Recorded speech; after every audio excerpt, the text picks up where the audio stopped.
Buenas noches, bienvenidas y bienvenidos. Gracias de nuevo por estar en este programa que dedicaremos para hablar de un informe, de una presentación que es muy fuerte, que es muy importante y que se ha presentado en nuestro país en estas últimas horas.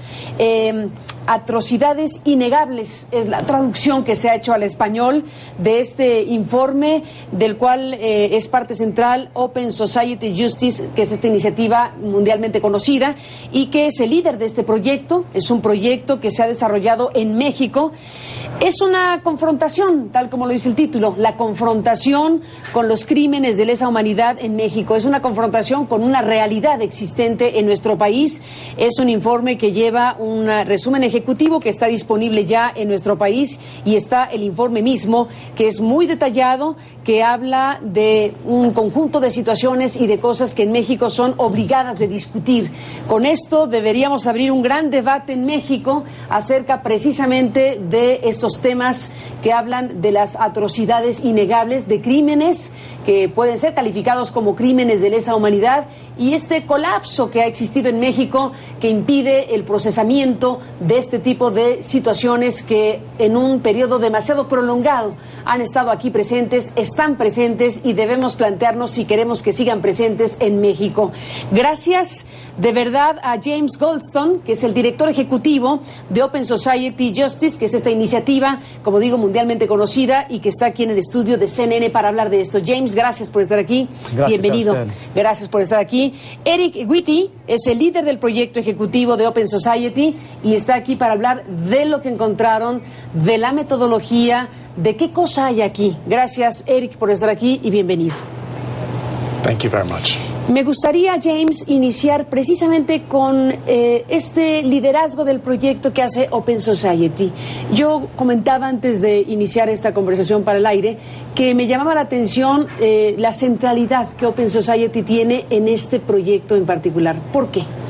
Bueno, Open Society ha estado en México trabajando desde 2004 y estamos trabajando en varias áreas en relación al sistema de justicia y trabajando con funcionarios públicos en el gobierno, también con la sociedad civil. Pero hace algunos años llamó la atención de nosotros que hay una crisis realmente de impunidad en México en relación a la situación de crímenes atroces, que hay una brecha entre una gran ola de violencia y la impunidad casi total que existe en relación a esos crímenes, y queríamos en nuestras discusiones con organismos de derechos humanos mexicanos, queríamos discutir la posibilidad de hacer un estudio muy intensiva, muy detallada para explorar cuáles son las raíces de este problema y qué se puede hacer para resolverlo. Háblanos, Eric, de esto. ¿Cuáles son las líneas de investigación? ¿Cómo describes este informe que se está presentando en México? Decidimos tratar de entender la escala, la magnitud de la crisis, el número de asesinatos, de tortura y de desapariciones en México, y entender la medida en que se ha aplicado la justicia para esos crímenes. Analizamos los crímenes a través de la óptica del derecho penal internacional para entender si llegan al nivel de crímenes de lesa humanidad. Y sí, tenemos razones y fundamentos para creer que el Estado sí han cometido asesinatos, tortura y desapariciones al rango de crímenes de lesa humanidad. Y quisimos analizar también por qué se ha aplicado tan poco la justicia. Concluimos que los principales obstáculos son políticos y no técnicos. Bueno, políticos y no técnicos, ahí hay un punto, pero me parece que de todo lo que se ha dicho en estas horas que se ha presentado este informe, ha sido muy atendido por la prensa mexicana y no es para menos, este punto principal en donde ustedes están planteando la revisión desde la óptica del derecho internacional. Y si entiendo bien, James, estamos frente a un planteamiento en donde ustedes, sin decirlo de esa manera, pero lo entiendo así, están planteando, hay materia prima, hay elementos, hay casos y situaciones que alcanzan para tipificar conductas de crímenes de lesa humanidad. Si eso es así, México podría o eventualmente debería ser un país sometido al proceso de justicia internacional en los más altos niveles? Hemos utilizado el marco legal de derecho penal internacional para nuestro análisis. ¿Por qué?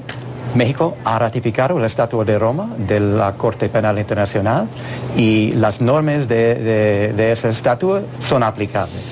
Pero estamos dirigiendo este informe no a la Corte Internacional, pero sino a las autoridades nacionales en México y a la población aquí en México. Y el propósito de esto es estimular debate y estimular la posibilidad de que las autoridades van a cambiar dirección y que ellos asuman la responsabilidad que realmente es su obligación debajo de la ley, hacer las investigaciones, hacer el procesamiento, enjuiciar los que son responsables para estos crímenes.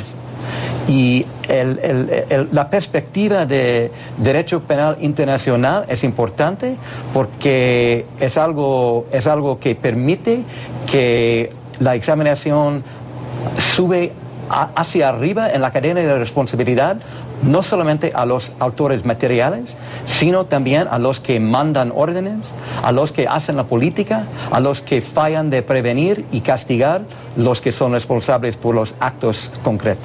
Pero hay una situación contenida en este informe que eventualmente podría servir como base para que alguien promoviera algo ante la Corte Penal Internacional. Desde nuestra perspectiva, este es un momento de oportunidad para las autoridades mexicanas para considerar lo que han hecho hasta la fecha, la dificultad que el país ha tenido para resolver la crisis de impunidad y que este informe tal vez puede provocar un cambio, como he dicho, y realmente pensamos que la responsabilidad está con las autoridades nacionales. Eric, ¿qué encontraron? ¿Qué datos duros, qué información puedes compartir con el público de CNN? Al emprender este estudio, dependimos del trabajo de organizaciones, de nuestros socios, de organizaciones mexicanas y de la documentación que ellos han recabado acerca de crímenes atroces a través de la Comisión Nacional de Derechos Humanos y otras recomendaciones emitidas. Solicitamos muchísima información también al gobierno. Recibimos nueva información que aparece en este informe, información con la que no contábamos anteriormente, y también realizamos muchas entrevistas con funcionarios gubernamentales, con víctimas, con todo una amplia gama de actores. Toda esta información fue compilada en el informe. Al llevar a cabo nuestra tarea, tuvimos que batallar con la calidad de los datos acerca de crímenes en México.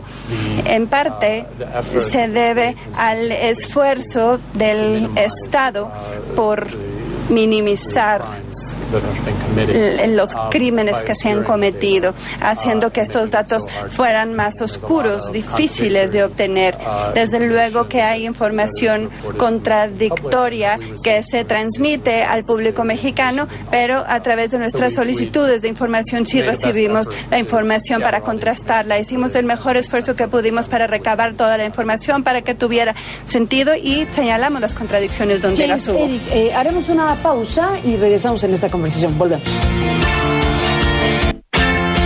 Bueno, Eric, estamos siguiendo de cerca este informe, atrocidades innegables, confrontando crímenes de lesa humanidad en México. Hace un momento, Eric, hablabas de las cifras, ¿no? De acceder a varias fuentes de información, y ahí me gustaría un poco más de explicación sobre esta dificultad de tener información confiable en México respecto a torturas, desapariciones, homicidios, en fin, todos los elementos que deberían tener una mayor claridad. ¿Cómo fue la experiencia y el resultado para este informe sobre este tema de acceder a las cifras? Uno de los principales desafíos es que la mayoría de los crímenes en México ni siquiera llegan a oídos de las autoridades en gran medida porque los mexicanos no confían en el sistema de justicia. Para empezar, ese problema se agudiza cuando se trata de crímenes en los cuales las víctimas creen que los culpables fueron agentes estatales. Así que se registran muy pocos crímenes. Aquellos que sí se registran, las autoridades los tipifican como ofensas menores a fin de minimizar la gravedad de los crímenes. Por eso decidimos recabar datos de la Secretaría de Gobernación y comparamos estos datos con los de la encuesta del INEGI y así observamos algunos de los vacíos de información para lograr extrapolar algunas de las áreas. En lo que respecta a las desapariciones, la cifra de 26 mil que suele registrar el gobierno, en realidad es una cifra arbitraria. Esa es nuestra conclusión. Es una cifra de personas que están desaparecidas, pero hay personas que están excluidas de ese registro por muchos motivos. Creemos que la cantidad de personas desaparecidas en México es significativamente mayor que la cifra que da el gobierno, mayor. En muchos de los casos documentados, el gobierno ha categorizado a las desapariciones forzadas más bien como secuestros. Entonces, en el análisis que hicimos a fines del 2006 y también al 2014 había 585,000 secuestros en México. Sin embargo, no sabemos cuántos de esos secuestros en realidad se trataban de desapariciones forzadas, pero sí, las desapariciones forzadas han sido clasificadas en muchos casos como secuestros. ¿Se aventuran ustedes a plantear alguna cifra o un rango de cifra de desapariciones en México? Siendo que la de 26 mil la consideran significativamente menor a lo que ustedes han podido investigar. ¿Hay algún aproximado? No me aventuraría a adivinar porque la calidad de los datos brindada por el gobierno es tan mala. Sabemos que hay otras fuentes de incertidumbre también. Hay muchas fosas clandestinas en el país que aún no se han investigado.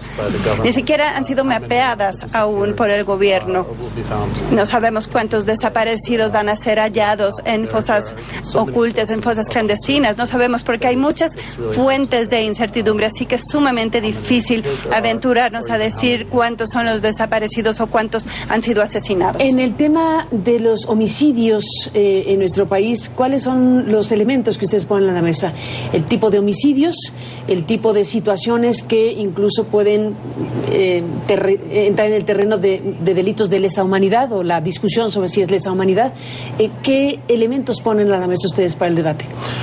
Ha habido un número de casos en los que las fuerzas federales, la policía, la Marina Armada y el Ejército han detenido a individuos con el uso excesivo de la fuerza y arbitrario para matarlos y después han enmarcado o han ocultado esos hechos después de sucedidos. Ha habido también un sinnúmero de eventos en que las personas han sido detenidas y después asesinadas. Otra parte del patrón es que hay muchas personas también que han sido acusadas de algún delito, de formar parte de algún cártel de drogas, pero sin tener fundamento concreto para dicha acusación. Hay tres tipos de víctimas. Los miembros de los cárteles que han sido víctimas de ejecución sumaria. Están los falsopositivos, personas que han sido enmarcadas como miembros de cartel y a los que han matado. Y también las fuerzas federales han sembrado armas o drogas en sus cadáveres para hacerlos parecer como delincuentes.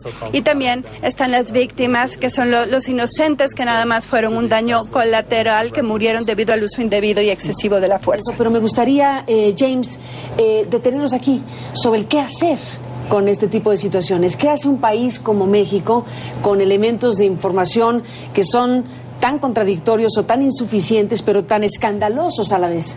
Dice Eric, por ejemplo, hablando de los desaparecidos, la cifra que se ha insistido entre 25 y 26 mil es significativamente menor a lo que nosotros podemos creer. Pero es un escándalo, 25, 26 mil personas desaparecidas, más las que no están siquiera contempladas ahí. ¿Cómo enfrentar el tema? Que ese es un poco lo que ustedes ponen a la mesa. La colaboración internacional, ¿en qué están pensando ustedes? ¿Qué proponen? Bueno, un país como México, eso es lo que provoca la atención, porque en México tenemos por lo menos 3 elementos, ¿no? Uno es la escala elevada de violencia por un tiempo muy sostenido, por casi una década. Segundo, tenemos la impunidad casi total, que no hay rendición de cuentas. Y tercer, tenemos el elemento de que México no es un país pobre, no es un país que ha sufrido una guerra y cuyas instituciones sean destruidas.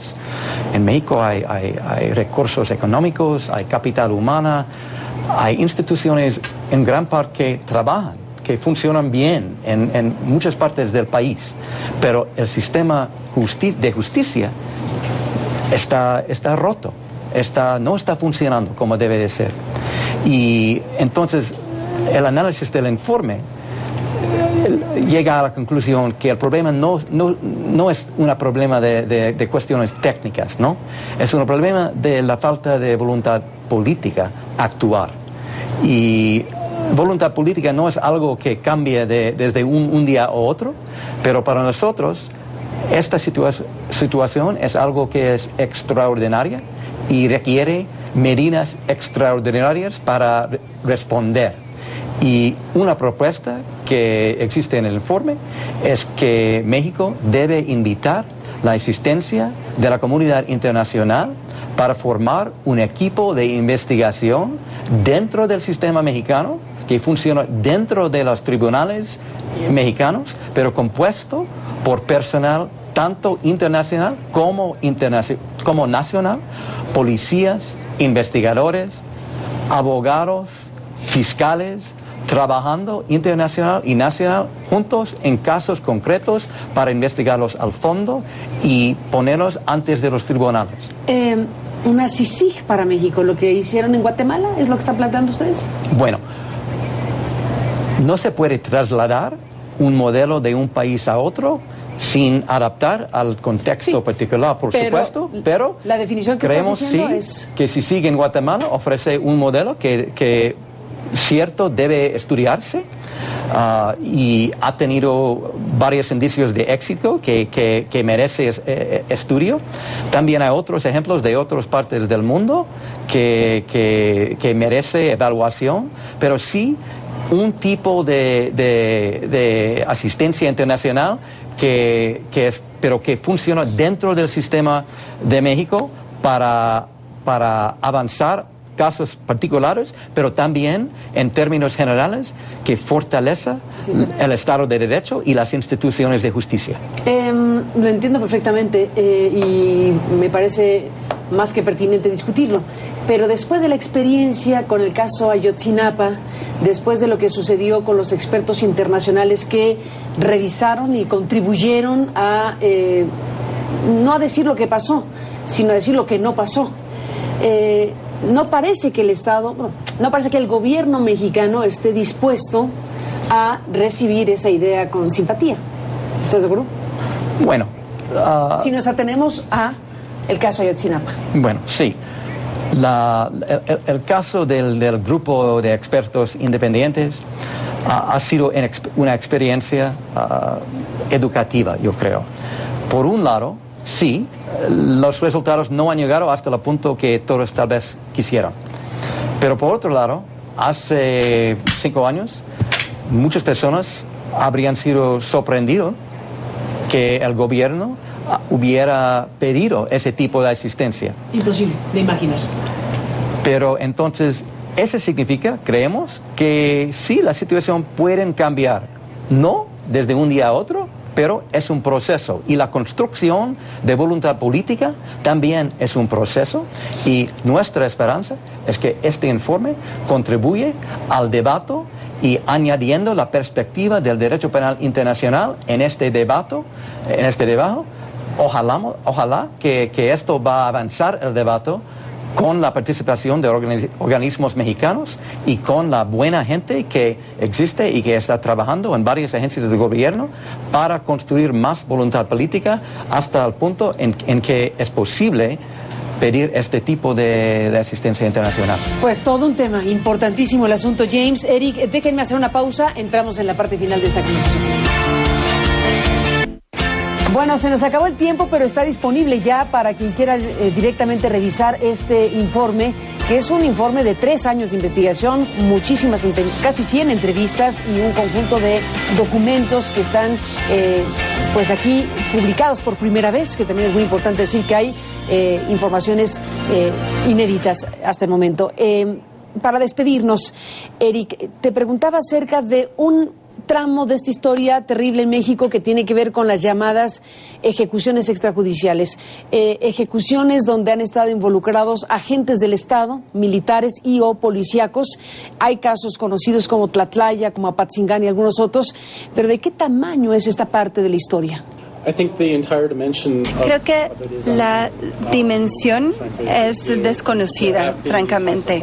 Sí ha habido casos que han quedado cubiertos por los medios, Tlatlaya, Apatzingán, efectivamente, pero ¿cuántas ejecuciones individuales se han dado y no han quedado registradas? ¿Cuántas personas han sido ejecutadas? ¿Cuántas ejecuciones sumarias se han dado sin que nadie encuentre el cuerpo? Hay muchos casos de personas desaparecidas que aparecen años después en una fosa con evidencia que indica que pudo haber involucramiento, participación estatal. Yo creo que la dimensión verdadera de la crisis puede que jamás la lleguemos a conocer, pero en gran medida los casos que sí conocemos muestran patrones. La gente es ejecutada, ejecuciones sumarias después de haber sido detenida, asesinadas con el uso excesivo de la fuerza, y después hay encubrimiento, hay testigos torturados, como en el caso de Tlatlaya. Son los miembros del Estado que, a fin de cambiar su historia y apoyar la historia del ejército, pues nada más los mataron. También fue la PGR que le llevó 3 meses tener jurisdicción sobre el caso, a pesar de que el involucramiento de las fuerzas federales y el crimen organizado les dio la opción de buscar jurisdicción inmediatamente. La impunidad es el hilo conductor de todos estos casos. James, las ideas finales, ¿con qué nos despedimos? ¿Cuál es el mensaje principal? Que han dicho varias cosas, pero ¿con qué cerrarías el programa? Por muchos años, México ha sido un líder en el tema de derechos humanos en todo el mundo, en relación a lo que está pasando en otros países. Creemos que ahora es un momento para México trasladar esa idea para ser un líder en derechos humanos y justicia aquí en casa también. Y este informe ofrece claras recomendaciones en que el gobierno pueda cambiar dirección, pueda resolver la crisis de impunidad si está dispuesto. Pues ahí está, James, Eric, este informe y esto que significa sacudir a la sociedad mexicana con estas informaciones. A los dos, gracias por estar en este programa en esta noche. Estaremos en comunicación, si nos lo permiten. Esperaremos la respuesta que las autoridades den a este informe y la propia sociedad mexicana. A los dos, gracias por estar esta noche aquí y estaremos en contacto. Hasta la próxima. Gracias a los dos. Y a usted, gracias que nos permitió acompañarle. Pásela bien, buenas noches. Hasta luego.